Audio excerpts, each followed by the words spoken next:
I don't want to be your mom. I don't want to be your dad. I don't want to have to babysit you. We're all adults here.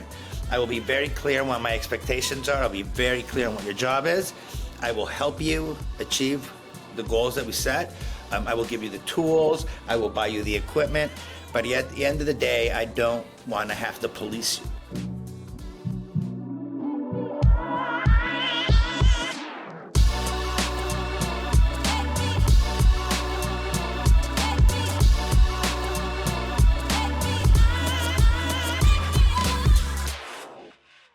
Hello and welcome to this episode of OysterLink's podcast. My guest today is Chef Gregory León, and he is a James Beard semifinalist. Gregory, please, the floor is yours. Hi, thank you for the invitation. I appreciate it. And so this is my fourth nomination. The first two were in 2022 and 2023, and I was a finalist for Best Chef Midwest. And then last year I was a semifinalist for Outstanding Chef, which is more of a national category. And then again this year, much to my surprise, I'm also in the running as a semifinalist for Outstanding Chef. So it's been a good but crazy couple of weeks around here. We can believe that. So how does it actually feel to get recognized as much as you are? What keeps you pushing for more? Well, I think part of it is my brain doesn't wrap around it that well, so maybe it hasn't hit me. It'll take a couple weeks. It's a reflection not only on me, but it's a reflection on the team that I have.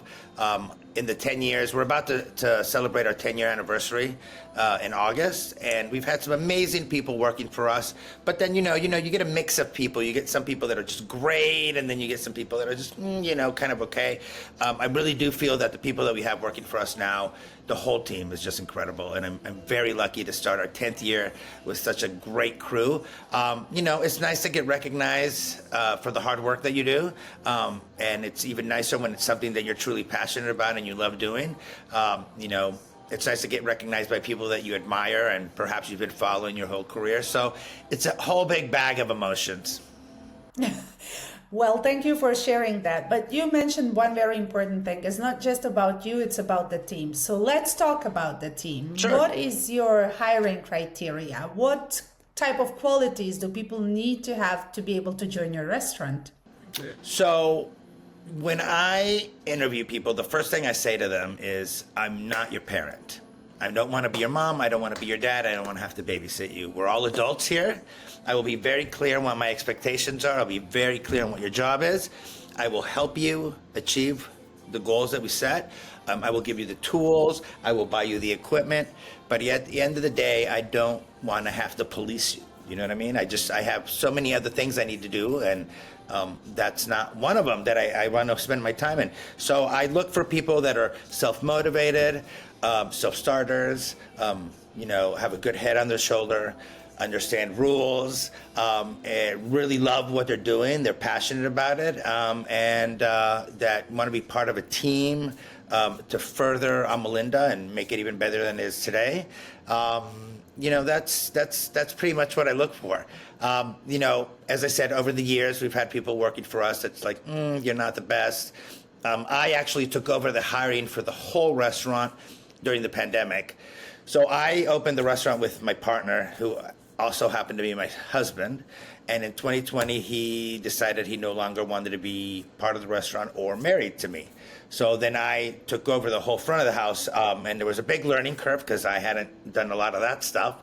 So then I took over the hiring. So I'm looking for people. I'm looking for adults. Is really what I want, and I don't mean that in the sense of an age or a number. Just like people who want to go to work and want to do a good job. My management style is a little bit different, probably than other restaurants. Is that I like to give my team a lot of freedom.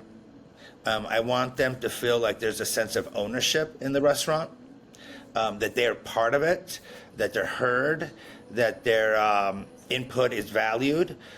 So, for example, I'm not a big drinker.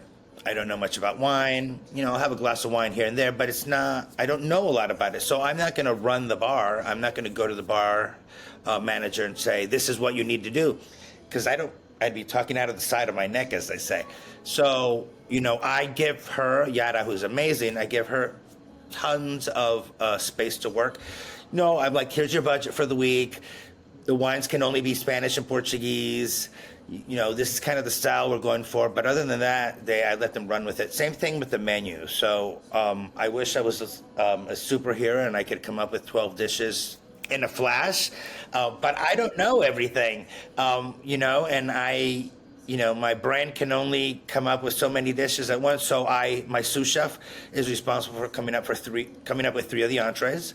And then whoever's working the pantry station is responsible for collaborating with me on the starters and desserts. And I feel like if you have a team that feels like they have some ownership, they feel like they're being heard and that their input is valued, you're going to have better workers. That's really how I feel. Oh my God, I wish that more managers were like you. But it is a double-edged sword, because there are people out there who need somebody on them constantly, checking on their work, just constantly on them. So we've gotten people who were really good, but that was what they needed, and it's not what I can provide. So, it didn't quite fit. It's also a matter of finding the right people who can work in that kind of situation. Okay, so based on the experience, as you said, could you complete the following sentences? The Sure. 3 biggest red flags when hiring or in an interviewee, in a job seeker. Let's see. The 3 biggest red flags. Maybe not staying at places very long. They've got a string of restaurants where they all stayed for like a month or 2. Oddly enough, the way they look when they come for the interview is a red flag for me, and that I might be called out for being superficial or elitist, but I'm not saying you have to wear expensive clothes, but just look presentable. Look like you cared about what you were putting in, about the impression you were going to make. And again, it has nothing to do with the price of your clothes. My 3rd red flag, what would it be? When they complain about their previous employer in an interview, that's a red flag for me. I mean, God knows I've done plenty of complaining of people that I worked for, and I'm sure people who have worked for me have complained about me. We're human. We do that. But it's just not a good look when you go to interview for a job and you're either complaining about your former boss or your coworkers or anything. If you ask me in an interview, I'm interviewing for a job in your restaurant, and you ask me, why did you leave your last employer? But I really had a really toxic environment. What is the correct answer? Well, you could say I had a toxic environment and then explain. I'm talking more about from the get-go, you sit down and you're like, oh, I hated my manager. I hated the place I worked with. Everybody was lazy. I'm the only one that did the work. Oh, the food wasn't that good. That kind of stuff. Coming to me and saying, oh, I had a toxic work environment, it wasn't a place for me, I might ask a couple follow-up questions. But I'm just talking about, general bitching about stuff. Okay, got that. Cool. Thank you so much. Can a job seeker do anything with their resume to make it kind of stand out to you? I don't like to read a lot, and I think it's a horrible thing to say, and I have very limited time during the day. So the less stuff for me when I see a resume, the one I'm really going to pay attention to is the one that's very concise and to the point. If you got 12 paragraphs even before you get to the part about where you worked, I'm probably not going to look at it. I would say be very clear, be very concise, a very clean looking resume. Make sure all the info is on there and it's correct info. There's been times when people come and apply for a job and you go and call them at the phone number that's on their resume and they don't live there anymore. It's not their phone anymore. So just double check your resume, make sure all the information is correct. That sounds like such a basic thing, but you are surprisingly not the only person who has told me the same thing. I 2 of my favorite resume stories is, Milwaukee's got a fairly tight-knit food scene. We all kind of know each other. We're friends. We help each other out. So we kind of know who's working for who. And, I'll have a cook that'll work for me for a while, and then he'll leave and go work at another restaurant. And so, we kind of know where people land. And this happened to me twice. I had somebody who I think he worked for me. he worked the pantry station like briefly, because I don't even remember this gentleman, was sending out resumes and making it sound like he was the head baker at my restaurant. We don't have a head baker. We've never had a head baker. And not only that, the info when he described what his job was at Amilinda as head baker was completely out of left field. You know, the running joke is that he was the donut maker at Amilinda. We've never made donuts. We're a Spanish and Portuguese restaurant. Why would we make donuts? And so he sent the resume to somebody I knew. They called me. They sent me the resume. And I ended up calling the guy, and I was like, hey, and you know, he was really angry, and he's like, nobody's calling me back, and you're blackballing me. And I was like, nobody. I'm like, I'm actually calling you to let you know why people aren't calling you back, because they can tell you're lying, because we've never sold donuts. Like, we've never had a head baker. So he finally listened to me, and I think he changed it. But then I had another sous chef also do that. They came to work for me. It didn't work out. They kind of left. It was a bad situation. They ended up leaving. And several months later, he applied for a job at a friend's restaurant. And he had said that he had been my sous chef for like 5 years or something crazy like that. And so then again, I texted him and said, you know, people know this is a lie. This is why you're not getting called back. So, just be honest on your resume. I mean, and I'm sure I've padded mine when I was like 25, 26, but nothing like that. I mean, obviously, you can maybe add one line, but not really lie about 5 years. Embellish a little bit, but, you know, if you're going to lie about the restaurant, at least know what the restaurant's making, you know. Saying that you were the donut maker at Amilinda, people are immediately going to know you're not telling the truth. Okay, so I know that there is an interesting story behind the name of the restaurant. So that's the first thing that we're gonna kind of describe for our audience. And then the second and very important thing, because our audience is also potential restaurant owners, what are some difficulties that you did not expect when opening up a restaurant, and people should kind of like get prepared for that? So the name of the restaurant is a combination of my parents' names. My mother her name was Linda, and my father, who's from Venezuela, his name is Amilcar, so it's Amilcar. And then in Venezuela, which is where I grew up, I was born in the U.S., but I grew up in Venezuela, they have a custom of you name your houses. So, and it's everybody, it's not like mansions, like, you know, everybody gives their house a name. And the name of the home my parents bought and that my brothers and I grew up in was called Amilinda. So I figured it was a nice way to pay homage to both my parents, who were incredible cooks and who showed us kids that food can be more than just nourishment. It's something to bring the family together. So every weekend, my dad has a very big family, and every weekend my aunts and uncles would come to our house, and they would play music, and there'd be dancing and playing dominoes and drinking, and they would all be cooking. And that's where my love of food and cooking was born. So I thought it would be a nice way. To pay homage to my parents. Oh my God, that's one of the sweetest stories I hear. But I also like this custom in Venezuela where you actually name your home. Yeah. It's so nice. I wish more people did it and more countries did it. Right. I don't know. I don't know if other countries in Latin America do it. I've never looked into it, but I know Venezuela does. And then what are some of the challenges in owning a restaurant that I didn't know of, that I didn't think of?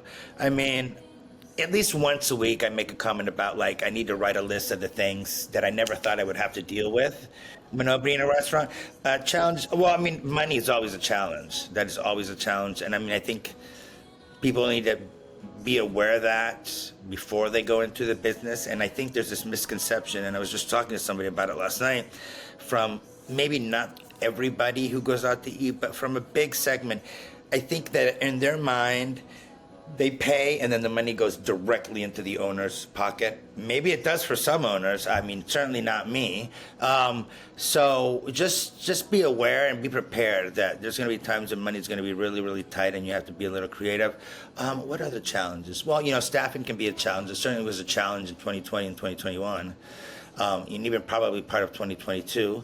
And it was mostly because I think a lot of people just woke up one day and they're like, I don't want to go work at a restaurant anymore. Like, why do I want to go do this? You know, for us, one of the challenges was that we didn't receive any of the restaurant relief fund, while other restaurants in Milwaukee did. And we actually were awarded a grant for $285,000. We got the letter from the SBA, and then about a week later, we were told that the grant had been rescinded because of a lawsuit, and that we would have to wait till the end. So while we were sitting there waiting, several restaurants around us or in the city got money, so they were able to throw money at people to hire them. Like they were hiring waiters at like $25, $30 an hour. While I'm like, the pool already to hire people is very small, and now I'm competing with people who can pay somebody $25 an hour. It wasn't fun. What other challenges? You get stuff like supply chain. That's not necessarily horrible, but it'll happen. Customers can be challenging sometimes. And I mean that in the sweetest way. But yeah, they can be a little bit challenging sometimes too. But just be prepared. When you're opening a restaurant, just be prepared to deal with all sorts of things that you never thought. You are going to, depending on the size of your staff, you're going to have X amount of people that are going to depend on you, and then you're kind of have to be a parent in some ways. I love the way your storytelling is going. I swear to God, it's like so funny and so relatable because right? I'm just trying to be honest. Because I think so many people, there's a lot of times people will talk about the restaurant industry and owning a restaurant and being a chef, and they just glamorize it. It's, and I will tell people, oh yeah, this is what I do. I own the restaurant. I'm the chef. Oh my God, that must be amazing. And it is. At the end of the day, it's amazing. I'm very lucky that I get to make a living at something that I'm truly passionate about. And I'm very lucky that my restaurant is, people love it. We've been busy since the day we opened. I'm, incredibly blessed for 4 nominations. But it can be a challenge, and it's not very glamorous. I was renting a car a couple weeks ago, and the guy was asking me, we're chit-chatting, and he says, oh, what do you do? So I explained to him. He's like, oh, you own a restaurant? You must be rich. And I looked at him, I'm like, I'm the furthest thing from being rich, buddy. Like, I'm the last one to get any money. So, and I think media has done that too. When I decided that I wanted to be a chef, and this was like 1992, there was no cachet in being a chef or restaurant owner. And it wasn't something people would say they wanted to do. And I remember telling my father, and he just I won't repeat what he said, but he was just not happy. Like, he's like, what are you doing with your life? There were a couple dirty words thrown in there. Obviously, we can blurp those out. Don't worry. Okay. He obviously has changed his tune, and he's very proud, and he loves the restaurant and all that good stuff. But I think if more people knew what it's really like, I think they would think about it a little bit harder before going into it. I tell people, don't go into this industry because you want to be famous or rich, because you will be sorely disappointed. Because very few of us are famous and very few of us are rich.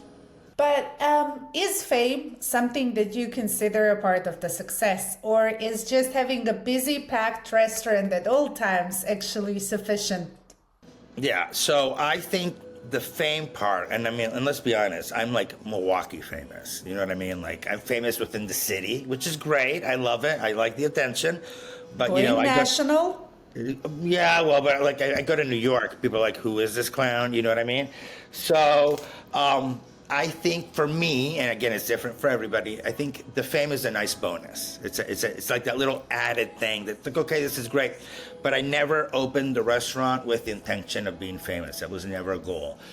For me, to measure success is seeing a full dining room and people happy. You can have a full dining room, but it's also very important that everybody's happy and that they return. Also, one of my greatest measures of success is looking at the people that have worked for me and seeing what they're doing now, where they are, how their career is going. I have a couple of sous chefs that have gone on to do their own thing, and I'm incredibly proud of them, and they're very successful. So that to me is success. Oh, amazing. Thank you so much.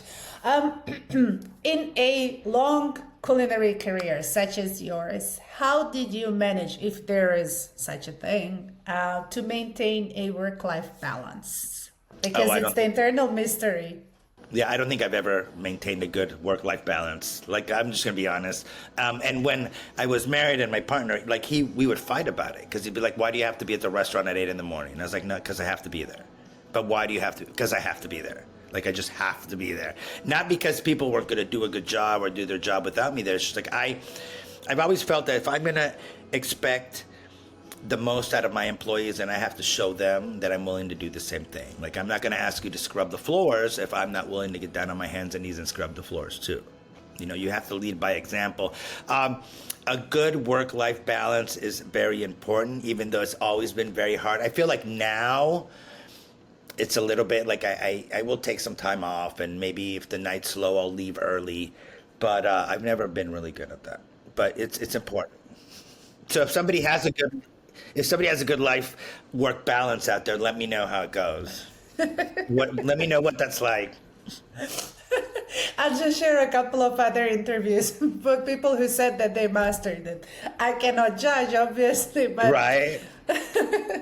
okay. So what if you did not achieve work-life balance? What were your, I want to say, tricks to kind of like keep yourself at least healthy enough to perform the job? I would find things I'd like to do. You know, like I would exercise a lot. You know, I would make it a habit of once I got home in the evening to try not to look at my phone when it concerned anything about work, unless it was emergency or something very important. You know, we close for the week of Thanksgiving. So, you know, I know that at least I'm getting a week off a year. You know, we don't open on Sundays. So we don't do Mother's Day or Father's Day or that kind of stuff. So I think that helped a little bit. Maybe I'm not as driven by money as I should be. So like I'll pass on certain events or certain things. Like, you know, somebody will call and be like, oh, we want you to cater a party. I'm like, well, you know, I'm looking at the next 2 weeks. We're pretty packed. Yes, I could use that extra money, but is my mental health and the mental health of my employees more important to me than that? And usually it is more important. So, you know, that kind of stuff. I don't know, but you seem like a unicorn in this business, I must say. Really? I'll take that. It's the biggest compliment I could give. Okay. I mean, money's important. Don't get me wrong. We all like money, but I just, you know, and it's different for everybody. Some people, you know, run their businesses and their ultimate goal is to be famous and be on TV. And some people, their ultimate goal is to just make tons of money. You know, again, when I opened Amilinda, all I wanted was a little restaurant where I could cook and make a couple coins, be able to travel every now and then and feed people. And I think we've done that and a little bit more. So I've read that actually a visit to Spain was your inspiration for going for a Spanish Portuguese cuisine. So how does the restaurant scene in Milwaukee actually look like? And do you have a lot of competition when it comes to cuisine, and what made you really stick to it? Obviously, I love Spanish cuisine more than I love myself. But that's a story for another day. So, you know, the way we describe the cuisine at Amilinda is we're inspired by the Iberian Peninsula, because I love Spain and I love Portugal, and I didn't want to have to really pick one or the other. So we kind of draw from the whole peninsula. I chose it when at first I thought I wanted to be a pastry chef. I did that for a couple of years and I was like, this is not for me. And then I was like, okay, well, I'll do savory food. Let's do French, because I was really influenced by Japanese in Berkeley. And I liked the way they cooked and how simple their food was. And then in 1997, by pure chance, I was able to go to Spain. And from the moment I landed, I just fell in love with it. And I like that, you know, I like the food and I like the flavor profiles. And I like that, you know, it's something when you eat these dishes, you're like, wow, these are really complex. But then you look at the amount of ingredients that are in them or how they're made, and it's not very complicated. And so I love that they're able to come up with these fantastic, complex flavors and textures, the base is like really great ingredients. But I also like the relationship that they have as a culture with food and eating and cooking. And it's not a necessity. Eating is not something that they have to do so they can go to work or go do whatever it is they're going to do. For them, the cooking and the sharing of the food and the eating is part of as the act. You know what I mean? It's as important as going to work or going dancing or whatever. So that really spoke to me. As far as competition in Milwaukee, there's not any other Portuguese restaurants. There's another Spanish restaurant. I haven't been to it in a while, so I can't tell you how good it is. You know, I have to be honest. I'm not sure if they're much of a competition, just because I think their food is a little bit different than what we do. But we do have competitions as far as like other fine dining restaurants, casual fine dining restaurants. So we're competing with them. But Milwaukee has a fantastic food scene. I was very surprised when I came to visit. And for the size of the city, I think we're very blessed with so many very talented chefs who are also really good human beings and like to give back to the community, and they care about people. And we all care about each other. I think that's why Milwaukee didn't really lose that many restaurants during the pandemic, because we were all trying to keep an eye out for each other. Oh my God, that's the most inspiring story of the restaurant world I have heard so far. And I've been interviewing people for over a year, so that says a lot. You're just going to have to come to Milwaukee then and see it for yourself. I think so. I've never been. Like, I've been around US, obviously your standard, New York, Miami, LA. I'm based in Europe, right? Okay. So, but I do travel. Our company is based in Miami, so I do travel a lot for work. But I want to go. I want to see Milwaukee. I want to eat. So let me just ask you one more thing. Do you think if you win now the award, is it going to kind of like add some, I don't want to say fame to the restaurant, but like acknowledgement and brand awareness? Do you think that it's like going to be busier, better for business? Oh, definitely. I mean, I can't not see how it wouldn't be better for the business. But again, there's two sides to it. Then you're going to get people who come in who have certain expectations that are just insane. We've experienced this every year we've gotten nominated. You get people come in, and all of a sudden you get one or two reviews. Well, I expected more from James Beard nominated chef. And I was like, what more do you want from me? Like, I don't, and so it's a great thing. And it also helps us in a way. Right now would be our slow season. And so the nominations come out in January, and this whole James Beard season goes all the way till June.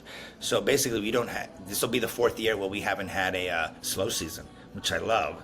But yeah, I think it's going to be a great thing if I win this year. And if I don't, so be it. It's fun competing. It is. And it's nice to get the acknowledgement. And, it's nice that now when I get introduced, people are like, oh, well, he's a 4 times James Beard nominated chef.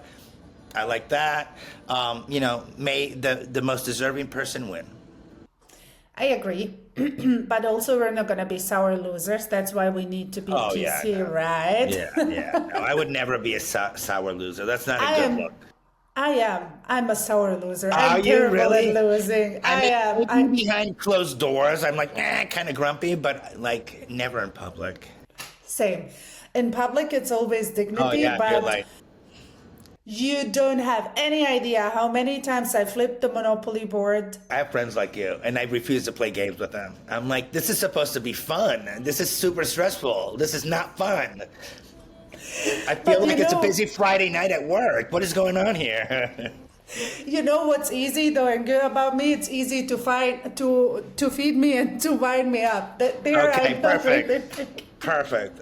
So if I ever play Monopoly with you, I need to let you win, and if you don't win, just make sure I've got some food on hand. Got it. Exactly. That's it. Perfect. Easy. Perfect. Okay, so I've reading the interviews you've done in the past, I got to know that you didn't really have a mentor when starting out, or like an inspiration to look up to. But during the years of your career, you developed and saw people that you looked up to. So how important is it for a young cook who is aspiring to be a chef for the long run to have a mentor, and where else can they actually draw the inspiration if they don't really have a mentor? I think it's great. Like if every young up and coming cook and chef had a mentor, I think it would be fantastic. I think it's very important to have somebody you can ask questions and bounce ideas off, and somebody who can actually help you keep your feet down on the ground and not get a big head. If they don't have a mentor, I again came up in this industry right at the end, right before the internet and cell phones became big, and so it's not like the other day I was talking about one of my first jobs. So I when I went to apply for my first cooking job, lied on the application. I'd never worked in a restaurant. I had never cooked professionally, and I knew nothing about the restaurant industry, nothing. And so I got this job, and like after day 2, it became very apparent to me that I was in trouble. And so I was telling the story to somebody, and this had never dawned on me, but they said, well, and you didn't even have a cell phone. It's not like you could go to the bathroom and Google what she asked you. And I was like, exactly. Like, it was like if there was no way out of this. I lasted 3 months. She was very nice, but after 3 months, she's like, you kind of suck, and it's time for you to get out of here.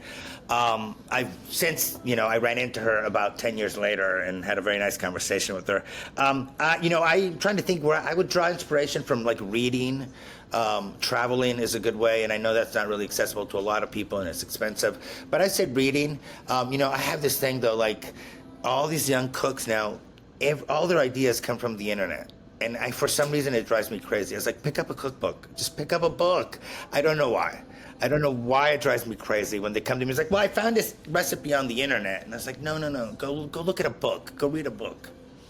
That's strange coming from a person who earlier said that they don't like reading, but okay, I'm not here to call out on you. I will flip through a cookbook and like look for ideas. That's different than sitting down and reading a novel that somebody wrote at the beginning of their resume.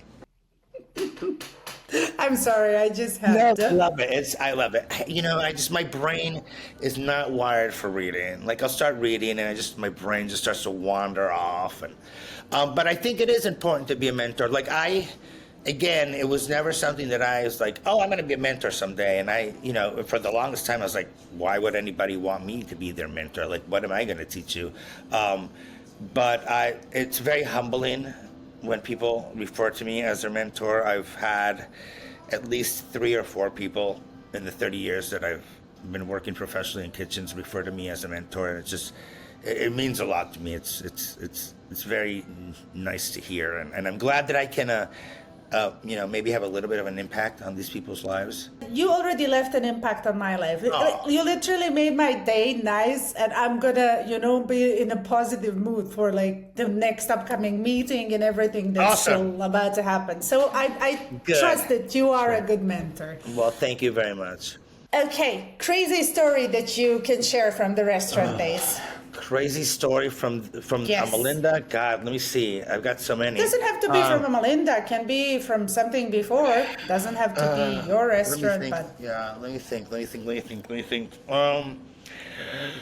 Unfortunately, all the crazy stories that I can think of involve very unruly customers. We had a gentleman once, and it doesn't happen a lot at Amilinda, to be completely honest. We're very blessed that we have very loyal customers, and everybody who comes in there is just always like in such a great mood and happy to be there. The love that the community has for this little restaurant just sometimes is it's almost overwhelming. During the pandemic, when the government sent out their first round of, and this might be the crazy story, when the government sent out their first round of checks to everybody, the stimulus checks, we had several of our regulars mail us their checks and tell us, we don't need this and we want you to put it towards the restaurant because your restaurant is our favorite place and we want to make sure that your restaurant is still there when this ends and life gets back to normal.